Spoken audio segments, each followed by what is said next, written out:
샬롬, 여러분 반갑습니다. 4월 19일 화요일 매일 아침 묵상입니다. 여러분 이제 다시 일주일 만에 만나게 됩니다.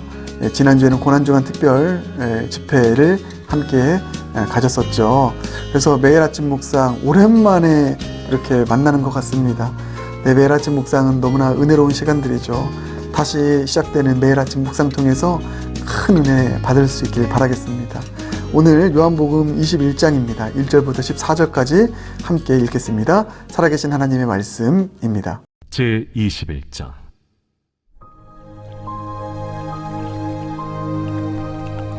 그 후에 예수께서 디비랴 호수에서 또 제자들에게 자기를 나타내셨으니 나타내신 일은 이러하니라.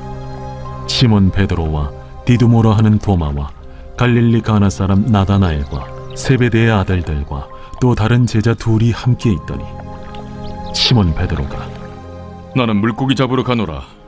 우리도 함께 가겠다 하고 나가서 배에 올랐으나 그날 밤에 아무것도 잡지 못하였더니 날이 새어갈 때에 예수께서 바닷가에 서셨으나 제자들이 예수이신 줄 알지 못하는지라.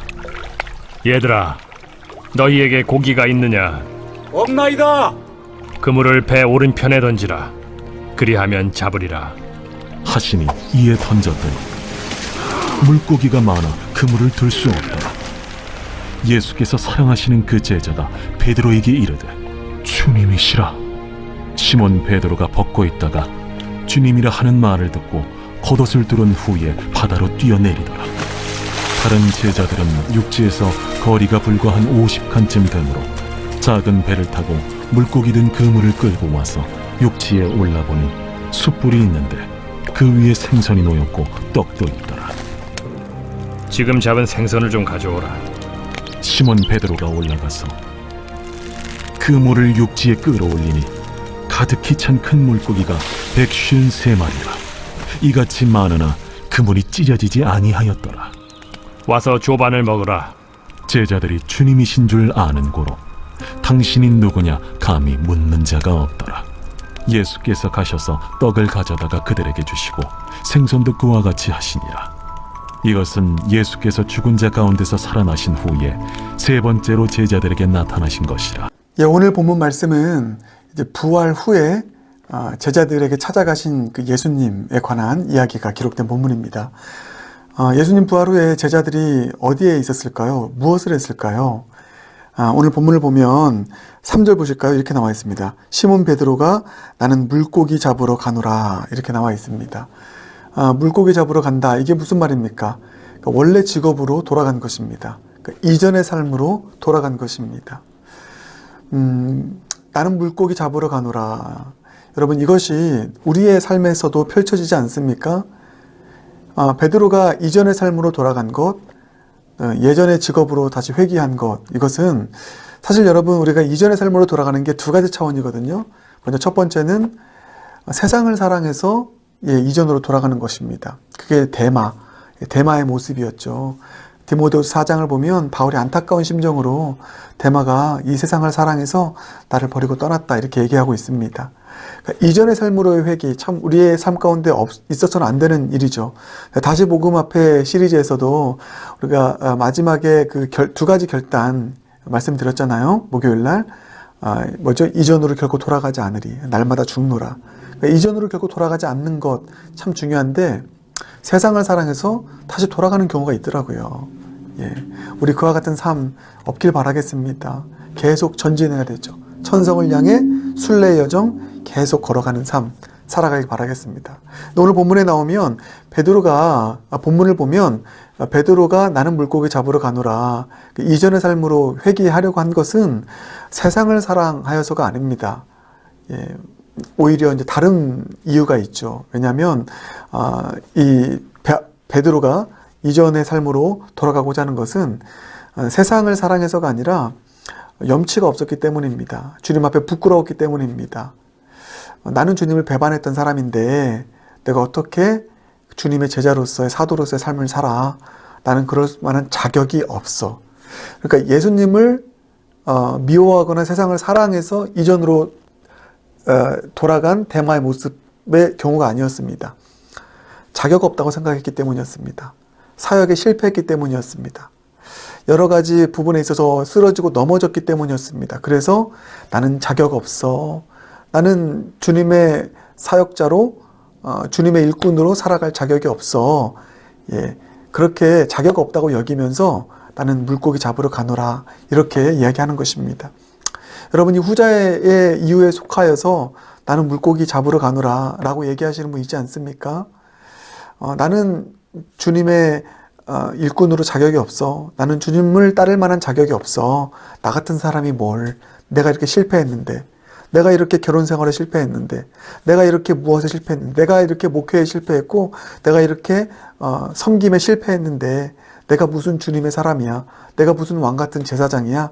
나는 그냥 물고기나 잡으러 갈래. 이게 딱 내 자리야. 라고 말하는 사람들. 혹시 여러분은 아닙니까? 근데 여러분, 오늘 이 메시지가 여러분들 읽어서 아시겠지만 얼마나 따뜻합니까? 주님께서 그렇게 나는 자격 없어. 나는 물고기나 잡으러 갈래. 라고 여기면서 그렇게 갈릴리 바닷가로 갔던 제자들을 찾아오십니다. 그리고 그들을 다시 이렇게 세워주시고 주님의 제자로, 주님의 사도로, 주님의 일꾼으로 이제 다시 세우시는 장면이 바로 요한복음 21장의 장면인 것입니다. 여러분, 우리 예수님 얼마나 귀한 분이십니까? 우리 예수님은 율법주의에 사로잡힌 분이 아닙니다. 율법주의는 잘하면 칭찬하고요. 잘못하면 정죄합니다. 너 이거밖에 못했어? 그럼 더 잘해야지. 의무감을 심어주고 두려움을 심어줍니다. 이게 율법주의입니다. 잘못하면 정죄합니다. 그런데 우리 예수님은 그렇지 않죠. 우리 예수님은 복음주의입니다. 실패했을 때, 넘어졌을 때, 예수님 부인했을 때, 사역에 큰 실족이 있었을 때, 그때도 주님께서 정죄하지 않으시고 어떻게 해서든지 다시 이렇게 세우는 것이 목적이었습니다. 실패했느냐? 넘어졌느냐? 아니, 나는 너를 그래도 포기하지 않아. 나는 자격 없어 라고 스스로를 포기하며 이렇게 이전으로 돌아가려 하지만 나는 너를 포기할 수 없어 라고 하면서 찾아오신 분이 예수님이십니다. 복음주의의 예수님. 여러분, 그 예수님 안에서 큰 위로 받으시길 바라겠습니다. 실패했습니까? 넘어졌습니까? 스스로 자격 없다 여기십니까? 우리 예수님은 그런 여러분을 포기하지 않으십니다. 찾아오셔서 다시 이렇게 세워주실 것입니다. 그 예수님의 사랑의 손길을 거부하지 마십시오.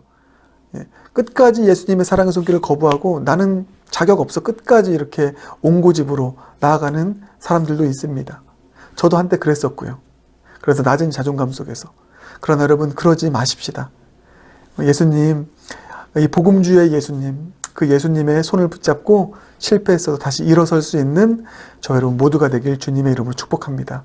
예수님은 한번 잘못했다고 버리시는 분 아닙니다. 고쳐 사용하십니다. 아니, 고쳐 사용하실 뿐만 아니라 새로운 피조물로 만드셔서 다시 사용하시는 분이십니다. 그 예수님. 여러분, 그 복음주의 예수님을 우리도 닮기 원합니다. 어떤 실망스러운 일을 했던 사람들이 있습니까? 그런 사람이 주변에 있습니까? 그 사람 때문에 일을 망쳤습니까? 많은 피해를 봤습니까? 근데 우리가 율법주의에 사로잡히면 그 사람 정죄하죠. 이제 거리를 둡니다. 그런데 저와 여러분은, 우리 영락교회는 그러지 마십시다. 복음주의로 다가서십시다. 나는 물고기나 잡으러 가노라 라고 말하면서 축 늘어진 어깨로 살아가고 있는 영혼들이 있다면 그들이 살고 있는 갈릴리로 가십시다. 그리고 다시 이렇게 세워주기 위한 이 복음주의의 사랑의 손을 내밀 수 있는 저 여러분 모두가 되길 주님의 이름으로 축복합니다. 그 일을 위해서 예수님께서 하신 게 뭐냐면요, 오늘 본문을 보면 이것입니다. 제가 이렇게 딱 정리해 드리겠습니다. 지금 베드로가 여러분 이 제자들과 함께 물고기를 이제 잡으려 할 때 물고기가 하나도 안 잡혔습니다.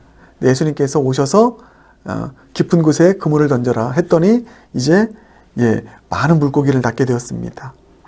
이제 그 일을 하신 거예요. 이들을 세우기 위해서. 이게 근데 어떤 의미냐면요, 많이 여러분 본 사건 아닙니까? 처음 예수님께서 제자들을 부르셨을 때 이와 같은 방식이셨습니다. 처음 예수님께서 제자들을 부르셨을 때 제자들은 마찬가지로 열심히 낚시질을 했는데 낚지 못했습니다. 아무 물고기도 낚지 못했습니다. 그게 마태복음 4장의 이야기입니다. 그때 예수님께서 이들에게 말씀하시고 그리고 물고기를 낫게 하셨습니다. 그러니까 처음 만났을 때 은혜 베푸셨던 그 은혜를 상기시킨 것이죠. 예, 그리고 이들로 하여금 이제 너희로 사람을 낚는 어부가 되게 할 것이다. 예, 은혜를 베푸신 장면, 그 은혜의 일을 재현한 것입니다. 이게 참 중요해요. 은혜의 일을 재현한 것입니다. 이들이 예전에 받았던 그 은혜를 다시 떠오르게 한 것입니다. 그 은혜가 재현되게 한 것입니다. 그 은혜를 떠오르게 하고 상기시키고 재현시킴을 통하여서 그 은혜가 이들로 하여금 다시 일어설 수 있게 하는 힘을 갖게 만든 것입니다. 여러분, 제가 오늘 무슨 말씀 드리는지 알겠죠?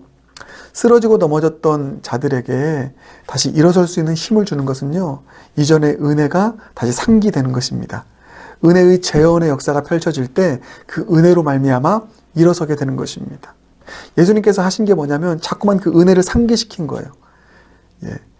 예전에 받았던 이 은혜, 또 예전에 받았던 저 은혜. 오늘 여러분 또 8절 이하에 보면 예수님께서 생선과 떡을 이제 제자들을 위해서 마련해 주십니다. 그러니까 먹이십니다. 이건 또 뭡니까? 오병이어의 기적에 생선과 떡으로 이 가련한 사람들을 먹이신 그 예수님의 은혜를 또 재현한 것이죠. 상기시켜 준 것입니다. 목자 없는 양처럼 방황하는 자들에게 오병이어의 기적을 베풀었잖아요. 지금 제자들도 마찬가지예요. 목자 없는 양처럼 방황하기에 자격 없다 여기면서 갈릴리로 가지 않았습니까? 옛 직업으로 회개하지 않았습니까? 그들에게 생선과 떡을 먹여주십니다. 은혜를 상기시켜 주세요. 그 오병이어의 기적을 베푸셨던 그 은혜를 떠오르게 하십니다. 여러분, 계속해서 이 은혜를 상기시키고 은혜를 재현하는 그 일이 사람들로 하여금, 제자들로 하여금 일어설 수 있게 하는 힘이 되더라는 것입니다. 너무나 중요한 진리입니다. 여러분, 그렇지 않아도 넘어지고 쓰러진 사람 더 넘어뜨리는 일이 뭔지 아십니까? 자꾸만 지적하는 것입니다. 잘못한 것을 지적하는 것입니다. 그게 사단이 하는 일입니다. 사단은 아예 우리를 싹을 잘라내기 위해서 뭘 하냐면요, 자꾸만 이전에 우리가 잘못했던 것을 떠오르게 합니다. 참소라고 하죠. 그거를 정죄합니다. 너 이랬었잖아. 너 저랬었잖아. 그렇지 않습니까, 여러분? 우리가 다시 일어서려고 하면 그런 용기를 가지려고 하다가도 사단이 계속 우리에게 속삭여요. 네가 일어선다고? 네가 다시 주님을 따른다고? 네가 이런 사람이었는데? 계속 우리를 정죄합니다. 안 좋았던 일들, 잘못했던 일들을 계속해서 떠올리게 하고요. 그걸로 공격합니다. 맞죠? 정죄하고 참소합니다. 그래서 다시 일어서지 못하게 만듭니다. 이게 사단이 하는 일이에요. 만약에 우리 사람들이 누군가에게 그런 역할을 한다면 자꾸만 지적하고요. 못했던 거 계속 지적하고 꾸짖고 이러면 그게 바로 사단의 도구가 되는 것이죠. 그래서 더 일어서지 못하게 만드는 것입니다. 근데 예수님께서 하신 게 뭐라고요? 은혜의 재현, 은혜를 상기시키는 것, 자꾸만 이 은혜 받은 것, 저 은혜 받은 것, 그 은혜 받은 것에 집중하게 만듭니다. 그 은혜를 상기시킵니다. 내가 잘못했던 거에 함몰되지 않게 만드십니다. 그것은 이미 십자가의 보혈로 깨끗하게 씻어주셨잖아요. 더 이상 정죄하지 않습니다. 사랑하는 여러분, 일어설 수 있게 하는 힘이 어디에 있습니까? 우리 예수님의 도구가 되십시다. 예수님께서 제자들에게 은혜를 상기시켰던 것처럼 우리도 누군가를 이렇게 세우려면요, 정죄하면 안 됩니다. 지적하면 안 됩니다. 이거 잘못했지, 저거 잘못했지, 이게 아니라요. 받았던 예전의 은혜, 하나님께서 베푸셨던 은혜를 상기시켜주고 또 떠올리게 하고 또 때로는 우리의 섬김으로 재현시켜주고, 그렇게 해서 그 은혜가 다시 한번 찾아오고 그 은혜가 떠오르고 은혜가 재현되어지는 것을 경험할 때 넘어졌던 사람들은, 실패했던 사람들은 다시 일어서게 되는 줄 믿습니다. 오늘 이 놀라운 진리, 이 사랑의 진리 마음 가운데 깊이 품고 그렇게 다시 일어설 수 있는 저 여러분 모두가 되길 주님의 이름으로 축복합니다. 그리고 우리가 누구를 이렇게 세우려면 어떻게 해야 된다고요? 예수님처럼 은혜를 재현시키는 일, 은혜 받은 것들을 자꾸만 알려주고 상기시켜주는 일, 사단처럼 정죄하고 참소하고 너 이거 잘못했지, 우리 이러지 말고요, 예수님처럼 자꾸만 은혜를 기억나게 하십시다. 그것이 쓰러졌던 사람들로 하여금 일어서게 하는 힘이 될 줄 믿습니다. 우리 함께 기도하겠습니다. 사랑해 주님, 감사합니다. 우리 주님 너무나 따뜻하신 분이십니다. 나는 이제 물고기나 잡으러 갈 거야. 주님이 미워서가 아니라, 주님을 사랑하지 않아서가 아니라 자격 없다고 생각하기 때문에, 실패했다고 생각했기 때문에 그렇게 나는 물고기 잡으러 가노라 이전 삶으로 회개하려고 하는 사람들에게 주님은 정죄하지 아니하시고 찾아가셔서 어떻게 해서든지 이렇게 세워주시고자 하시는 놀라운 사랑의 주님이신 줄 믿습니다. 그 주님 안에 오늘 혹시라도 실족한 영혼들, 또 잘 못해서 실패한 영혼들이 있다면 그 주님 만나고 위로받게 하여 주시옵소서. 그리고 다시 일어설 수 있는 힘이 그 예수님께서 하신 그 일, 은혜를 상기시키고 은혜를 재현하는 것을 경험하는 일을 통하여서 일어서게 된 것을 또 기억하며 사단의 어떤 역사에 노란하지 않는 우리 모두가 되게 하여 주시옵소서. 사단의 참소, 사단의 정죄에 흔들리고 다시 무너지는 우리가 되지 않게 해주시고, 자꾸만 주님께서 베푸신 그 은혜들을 기억하고 그 은혜로 말미암아 일어설 수 있는 용기를 가질 수 있는 우리가 되게 하여 주시옵소서. 그리고 우리도 예수님을 닮아서 쓰러져 있고 넘어진 자들에게 사단처럼 정죄하지 않게 해주시고 은혜를 상기시켜주고 은혜를 재현하는 그 섬김을 감당할 수 있는 우리 모두가 되게 하여 주시옵소서. 예수님 존귀하신 이름으로 기도드립니다. 아멘.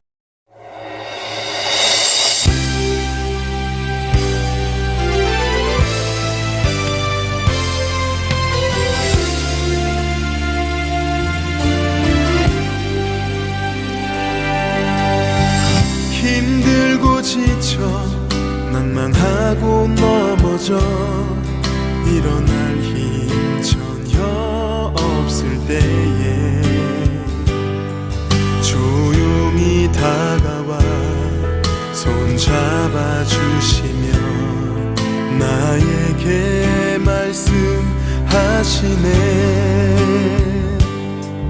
나에게 실망하며 내 자신 연약해 고통 속에 눈물 흘릴 때에 못 잡은 난 그 손길 눈물 닦아주시며 나에게 말씀하시네. 너는 내 아들이라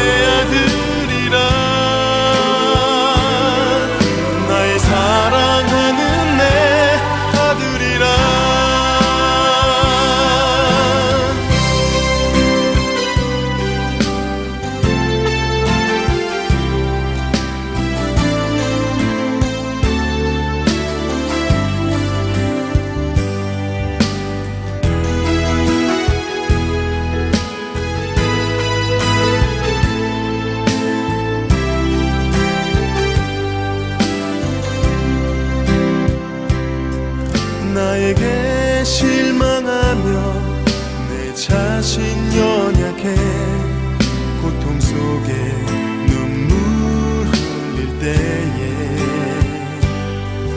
못 잡은 난 그 손길